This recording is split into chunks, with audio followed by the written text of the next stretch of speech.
बिहार को पीएम मोदी अब सौगात देने वाले हैं। देखिए, आज जीविका दीदियों को सौगात मिलने वाली है। बिहार की जीविका दीदियों को तोहफा दिया जाएगा। पीएम करेंगे जीविका बैंक का शुभारंभ। खाते में भेजे जाएंगे 105 करोड़ रुपए। तो दिल्ली से पीएम मोदी करेंगे शुरुआत। जीविका निधि शाखा सहकारी संघ का उद्घाटन भी किया जाएगा। कम ब्याज पर लोन देगी संस्था और जीविका से जुड़ी महिलाओं को ये लोन दिया जाएगा। महिलाओं को स्वरोजगार के लिए मदद मिलेगी। केंद्र और राज्य दोनों सरकार मिलकर के महिलाओं को मदद करेगी। जीविका से जुड़े सभी रजिस्टर्ड समूह इसके सदस्य होंगे। बड़ी खबर बता रहे हैं, जहां प्रधानमंत्री नरेंद्र मोदी की तरफ से जीविका दीदियों को बड़ी सौगात मिलने वाली है।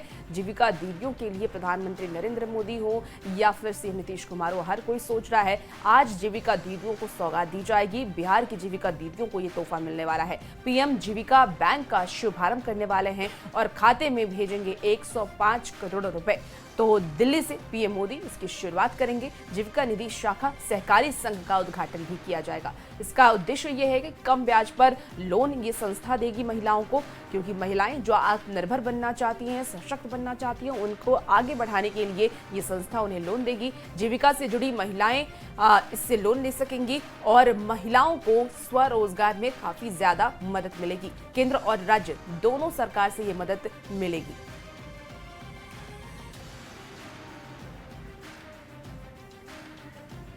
खबर दरभंगा से, जहां ललित नारायण मिथिला विश्वविद्यालय को पदाधिकारी नहीं गार्ड के जरिए विश्वविद्यालय का कामकाज किया जा रहा है और पदाधिकारी चैंबर से गायब रहते हैं। परीक्षा विभाग में कंट्रोलर की जगह सुरक्षा गार्ड छात्रों की जनसुनवाई करते नजर आए। दरअसल बिहार सरकार के आदेश पर कन्या उत्थान योजना का फॉर्म भराया जा रहा है। इस दौरान जिन छात्रों को किसी प्रकार की समस्या आ रही है वो विश्वविद्यालय के परीक्षा विभाग के चक्कर लगाते नजर आ रहे हैं। छात्रों का आरोप है कि उनको सुनने वाले पदाधिकारी नहीं मिलते हैं। इस मामले पर परीक्षा नियंत्रक किसान अली ने विभाग के काम से बाहर जाने की बात कही। साथ ही छात्र छात्राओं की भीड़ देखते हुए गार्ड को आवेदन लेने को कहा था, क्योंकि आवेदन नहीं लेने से छात्र परेशान हो जाते हैं। कुछ घंटों के बाद वे वापस भी आ गए थे। कौन सर बोले हैं? Controller sir. सर बोले हैं जो हेल्प करने के लिए। स्टाफ नहीं है क्या? कितना देर से यहाँ बैठ के आप काम कर रहे हैं?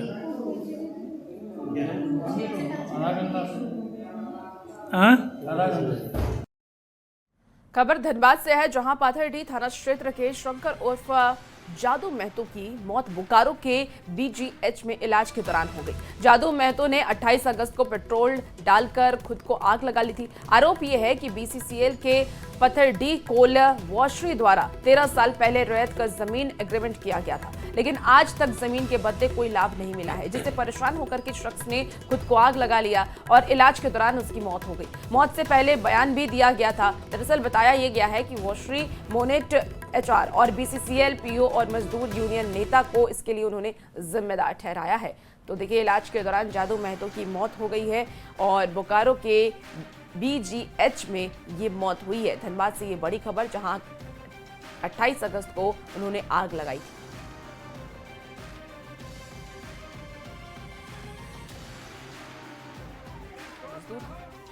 तो खाली एगो बेटा एचआर संजय कुमार विपिन कुमार 800 गोराई आज ओकर नंबर ते हमार जान गेला हो।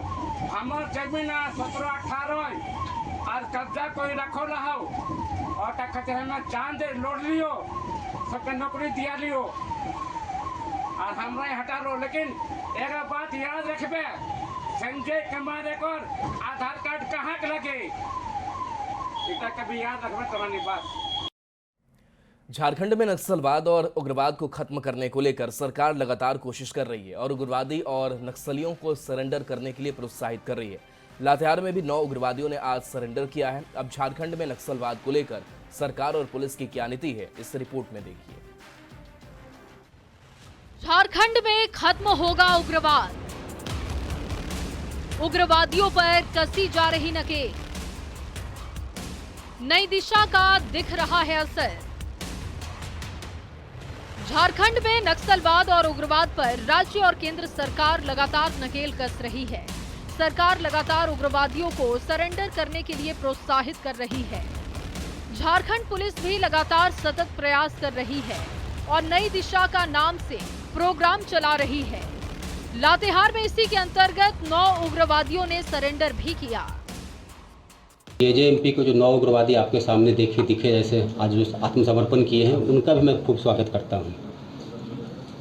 ये इम्पॉर्टेंट इसलिए हो जाता है क्योंकि इसके साथ ही लातेहार जिला में जेजेएमपी के अब कोई भी उग्रवादी नहीं बचते हैं। हम लोग का जो गोल है कि 2025 तक नक्सल ख़त्म कर दें, करीब करीब हम लोग उसके बहुत ही करीब पहुंच चुके हैं। जो स्टेट है हम लोग अब वैसी स्थिति में पहुंच चुके हैं जहां पर शायद यह कहते हुए खुशी होनी चाहिए कि अब शायद सीआरपीएफ या एसएसबी की ज़रूरत भी नहीं हो स्टेट पुलिस को, अगर हम लोग सिर्फ चाईबासा की बात छोड़ देते हैं तो। लातेहार में सरेंडर करने वाले उग्रवादी जेजेएमपी संगठन से जुड़े हुए हैं। सरेंडर किए हुए सभी 9 उग्रवादियों में से 5 पर 23 लाख रुपए का इनाम घोषित किया गया था और बाकी उग्रवादियों पर 5-5 लाख के इनाम की घोषणा थी। सरेंडर किए गए उग्रवादियों के पास से एक AK-56, 4 AK-47 समेत भारी मात्रा में राइफल और गोली का जखीरा बरामद किया गया। उग्रवादियों ने ये आत्मसमर्पण सीआरपीएफ आईजी, पलामू रेंज के आईजी, डीआईजी और लातेहार एसपी के सामने किया है। सबसे बड़ा योगदान ये रहा है कि जो हमारा झारखंड सरकार का जो आत्मसमर्पण नीति है, ये कॉम्प्रिहेंसिव पैकेज है। इसमें बहुत सारा फायदा सब लोग को मिलता है। तो इसी माध्यम से बाकी लोग को भी मैं अपील करता हूँ कि वो लोग जल्दी से जल्दी अपना आत्मसमर्पण करें। अन्यथा जो भी है तो आप देखे होंगे कि हाल के दिनों में क्या हो रहा है, उसी हिसाब से हमारा ऑपरेशन लगातार तेज रहेगा। उनको विरुद्ध लगातार हम लोग अभियान कंटिन्यू करेंगे। झारखंड में अब केंद्र सरकार और राज्य सरकार की नक्सलवाद को खत्म करने की नीति रंग लाती दिख रही है, क्योंकि लगभग हर रोज उग्रवादी और नक्सली सरेंडर कर रहे हैं। अब देखने वाली बात ये है कि क्या ये वाकई 2026 तक झारखंड पूरी तरीके से नक्सल मुक्त हो पाएगा। लातेहार से न्यूज़ 18 संवाददाता विकास कुमार की रिपोर्ट।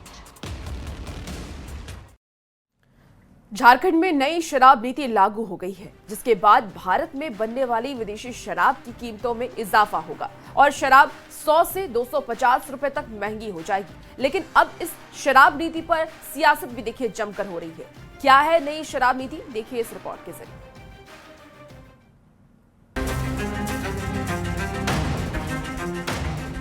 झारखंड में नई उत्पाद नीति 1 सितंबर से लागू हो गई है। अब खुदरा शराब की बिक्री निजी हाथों में होगी।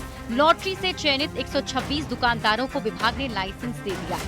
नई उत्पाद नीति लागू होने के बाद भारत में बनने वाली विदेशी शराब की कीमतों में इजाफा होगा और सबसे ज्यादा बिकने वाली शराब 100 से 250 रुपए तक महंगी हो जाएगी। उत्पाद विभाग के दामन में जो दाग धब्बे थे, वो सारे दाग धब्बे इस बार मिटा दिए गए वॉशिंग पाउडर से, निरमा पाउडर से। और आपने देखा होगा 100% और पारदर्शी तरीके से कोई सवाल और कोई अंगुली भी नहीं उठा सकता है कि उत्पाद विभाग में कहीं से कोई गड़बड़ी हुई है। बड़ी निष्पक्षता के साथ में इस बार दुकानों की बंदोबस्ती की गई और खुले तौर पर और पूरे हिंदुस्तान देख रहा था लिंक वेक के कि पारदर्शी तरीके से जिस तरह हमने दुकानों को बंदोबस्ती की है। झारखंड में नई शराब नीति लागू होने के बाद सियासत भी तेज हो गई है। जेएमएम ने इसकी सराहना की है और इससे राज्य को राजस्व में लाभ मिलने की बात कही है। साथ ही पूरी नीति को पारदर्शी बताया।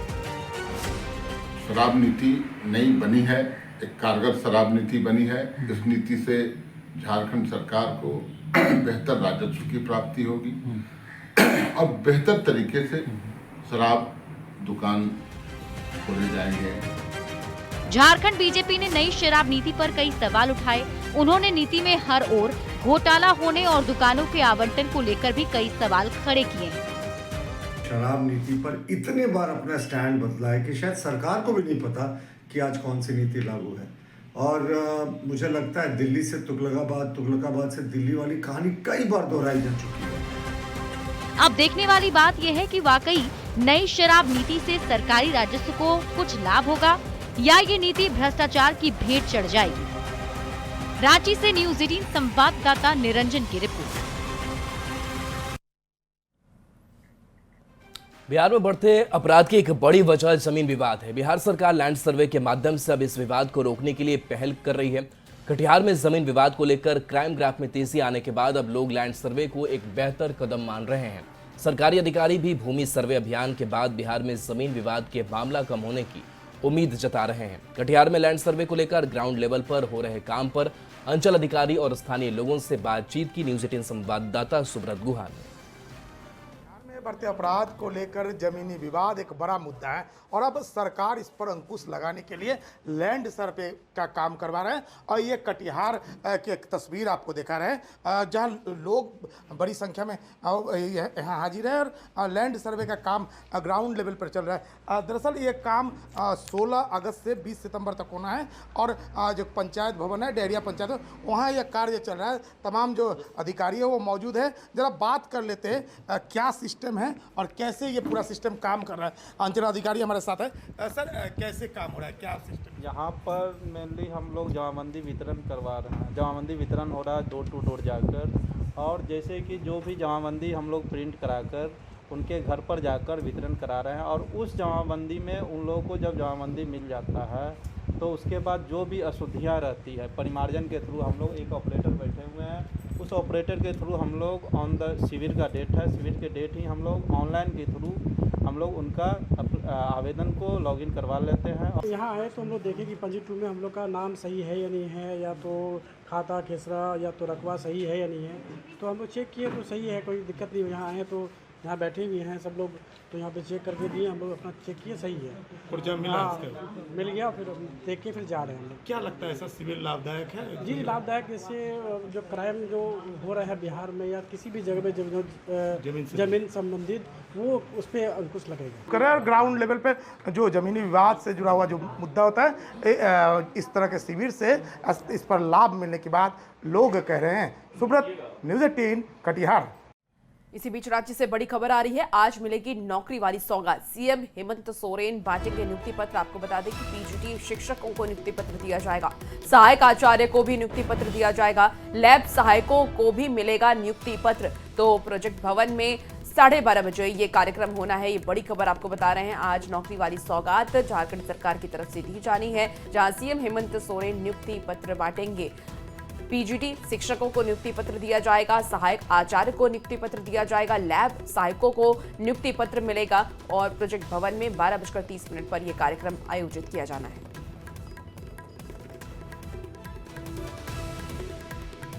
झारखंड में नगर निकाय चुनाव को लेकर निर्वाचन आयोग नगर विकास विभाग की रिपोर्ट का इंतजार कर रहे हैं। आयोग के सचिव राधेश्याम प्रसाद ने कहा कि निर्वाचन आयुक्त का पद खाली है और बिना उनके फिलहाल चुनाव होना अभी संभव नहीं है। के आरक्षण के संबंध में जब तक नगर विकास विभाग कोई अधिसूचना निकाल नहीं देती है तब तक हम लोग उस पर कुछ कार्रवाई नहीं कर सकते, क्योंकि हम लोग नगर विकास विभाग उस जनसंख्या को, उस डाटा को अधिसूचित करेगी, कर करके राज्य निर्वाचन आयोग को आएगा, तो उसके बाद जो है उसकी तैयारी शुरू करेंगे। वैसे आपको बता दें कि वर्तमान में जो है राज्य निर्वाचन आयुक्त का पद रिक्त है। उनके बिना जो है अभी किसी प्रकार का काम निर्वाचन से संबंधित नहीं किया जा सकता, प्रारंभ नहीं किया जा सकता है।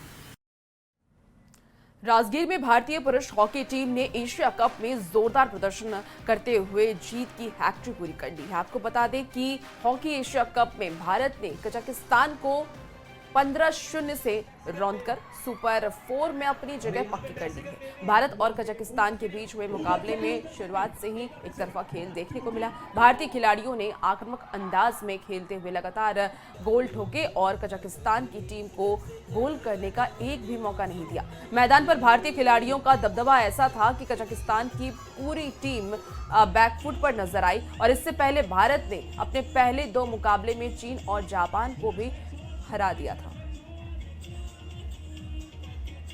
जैसे जिन्होंने ड्रैग पिक नहीं भी की थी, सबको मौका मिल रहा था, तो अच्छी बात है, क्योंकि नेक्स्ट मैचेस में वो चीज़ हमें ज़रूरी है और हमारे काम आएगी।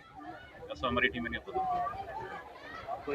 तो उस हिसाब से खेल रहे थे कि हाँ कि जो चांस मिले उसको अवेल करें, और जहाँ प्लेंटी कॉर्नर पे था वेरिएशन, हर किसी को चांस दे रहे थे कि हर किसी का रिदम बने कि आगे आने वाले जो 3 मैचेस है वो इम्पोर्टेंट है। उसके लिए हम लोग अपने आप को पूरे रेडी कर रहे थे।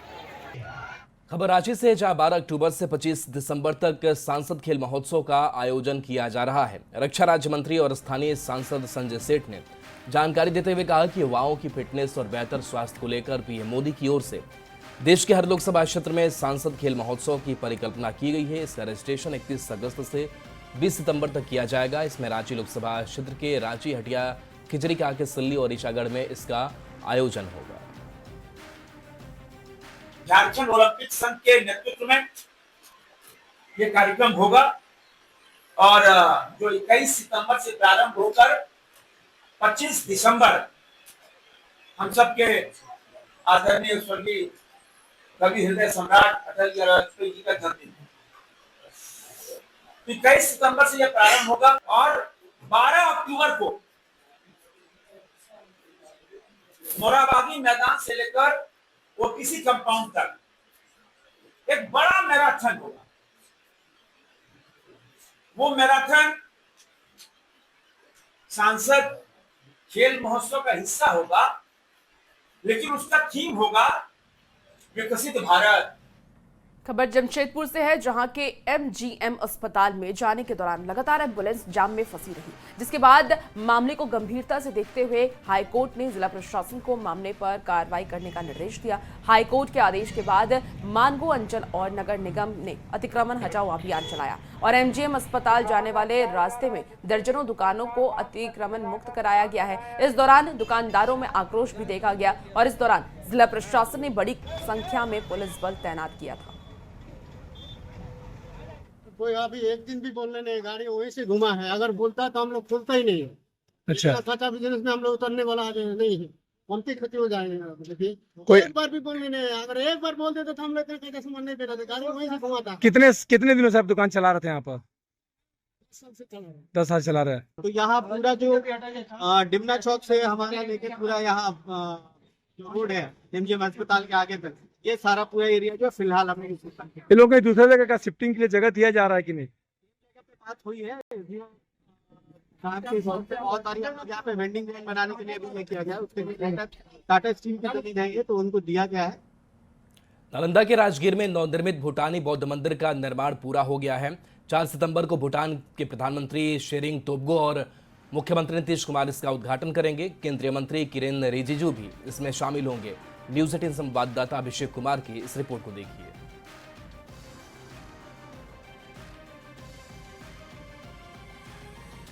ज्ञान, तप और अध्यात्म की पावन भूमि राजगीर एक बार फिर से इतिहास रचने जा रही है और इस बार भारत और भूटान के बीच संबंध को और प्रगाढ़ बनाने के लिए जो है यहाँ नालंदा में भूटानी बौद्ध मंदिर का निर्माण कार्य किया गया है। तो देख सकते हैं ये वही भूटानी बौद्ध मंदिर है जिसकी जो है शिलान्यास जो है 11 नवंबर 2018 को मुख्यमंत्री नीतीश कुमार के द्वारा किया गया था। इस 70 फीट मंदिर में जो है 10 फीट ऊंची जो है भगवान बुद्ध की प्रतिमा स्थापित की गई है। तो देख सकते हैं जो है मंदिर का लोकार्पण जो है भूटान के प्रधानमंत्री जो है शेरिंग तोब्गे और वहाँ के राजा जो है जे खेम्बो के साथ साथ केंद्रीय मंत्री किरेन रिजिजू और बिहार के मुख्यमंत्री नीतीश कुमार यहाँ पहुंचकर जो है इस मंदिर का लोकार्पण करेंगे, जिसको लेकर जो है देख सकते हैं तैयारियां जो है जोर शोर से की जा रही है। तो प्रधानमंत्री जी शेरिंग तोब्गे तो होम मिनिस्टर भी आ रहा है, तो सारे लोग भी इधर पूजा के लिए आ रहे हैं। तो देख सकते हैं लिकी खांडो जी हैं, इनका कहना है कि तैयारियां लगभग पूर्ण कर ली गई है और जो है विशेष कुछ तैयारियां हैं जो उसे पूरा करने का प्रयास किया है, क्योंकि 4 सितंबर को जो है जब आएंगे और भारत और भूटान के बीच एक बड़ी संबंध को और कायम बेहतर बनाने को लेकर जो है इस मंदिर को लोकार्पण करेंगे। नालंदा से न्यूज 18 के लिए से कुमार। खबर देवघर से है, जहां टोटो और ऑटो चालक ने 1 दिवसीय धरना प्रदर्शन किया है। टोटो वालों ने पुलिस पर टोटो को जब्त करने का आरोप लगाया है और फाइन वसूलने का भी उन्होंने बात कही है उसकी भी। टोटो चालकों के विरोध प्रदर्शन के कारण आम जनमानस को काफी ज्यादा दिक्कतों का सामना करना पड़ा है। स्थानीय लोगों ने प्रशासन पर टोटो वालों को जबरन परेशान करने का आरोप लगाया है। मेरा टोटो पकड़ाया ऑटो, ठीक है, थाने में और 1 मिनट 8,500 फाइन दे करके मैं अपने एक बार छुड़ाया, दोबारा पकड़ लिया, जी हजूरी बजाते रहे, कोई नहीं सुना। इतना पैसा लगेगा, कोर्ट का चक्कर काटते काटते मैं सारा पेपर मेरे पास उपलब्ध है। और इस उम्र में भी अगर कमा के खाते हैं, प्रशासन खान अगर मुझे साथ नहीं देते हैं तो उनके द्वारा जहर दे करके आम पब्लिक को मारने का काम हो रहा है। इससे अच्छा है जो ये सरकार न है, ये प्रशासन न रहे। धरना प्रदर्शन में बैठने का मेन उद्देश्य ये है, हमारे जितने टोटो ड्राइवर है उन लोगों के साथ देवघर जिला प्रशासन बहुत ज़्यादा अत्याचार कर रहा है, अत्याचार पुलिस बहुत ज़्यादा अत्याचार कर रहा है। आपको पता होगा हर एक थाना में 1,500 टोटो भरा हुआ है, जबकि अगर नो पार्किंग में घुस जाता तो उनको साइड कर देना चाहिए, ना कि उनके ऊपर डंडा मारा जाना चाहिए, उसका शीशा फोड़ा जाना, उसको पकड़ के थाना में अरेस्ट कर लेना चाहिए टोटो को। तो इसी के मांग को लेके हम लोग धरना में बैठे। सबसे पहले यहाँ के प्रशासन, हमारे जितने टोटो अंदर में सबको बाहर निकाला जाए। शासन के वजह से टोटो वाले ने हड़ताल की है। हम लोग आम जनता, अभी हमको इमरजेंसी कोर्ट में जाना है। अगर हम कोर्ट नहीं जाते हैं तो हमारे बेटे का बेल छुट्टी हो जाएगा और हमारे बेटे को फिर पकड़ लिया जाएगा। इसके वजह से मुझे तकलीफ होती है, मुझे पैसा खर्चा होता है। मैं एक गरीब आदमी हूँ, कमाने खाने वाली, कैसे जीऊंगी? ये जनता जो है, आम जनता जो प्रशासन के वजह से मर रही है, प्रशासन इसी दिन के लिए होता है। खबर जमशेदपुर से है, जहां के एमजीएम अस्पताल में जाने के दौरान लगातार एम्बुलेंस जाम में फंसी रही, जिसके बाद मामले को गंभीरता से लेते हुए हाईकोर्ट ने जिला प्रशासन को मामले पर कार्रवाई करने का निर्देश दिया। हाईकोर्ट के आदेश के बाद मानगो अंचल और नगर निगम ने अतिक्रमण हटाओ अभियान चलाया और एमजीएम अस्पताल जाने वाले रास्ते में दर्जनों दुकानों को अतिक्रमण मुक्त कराया। इस दौरान दुकानदारों में आक्रोश देखा गया। इस दौरान जिला प्रशासन ने बड़ी संख्या में पुलिस बल को तैनात कर रखा था। और फिलहाल इस बुलेटिन में इतना ही। बने रहिए न्यूज़ 18 बिहार झारखंड के साथ।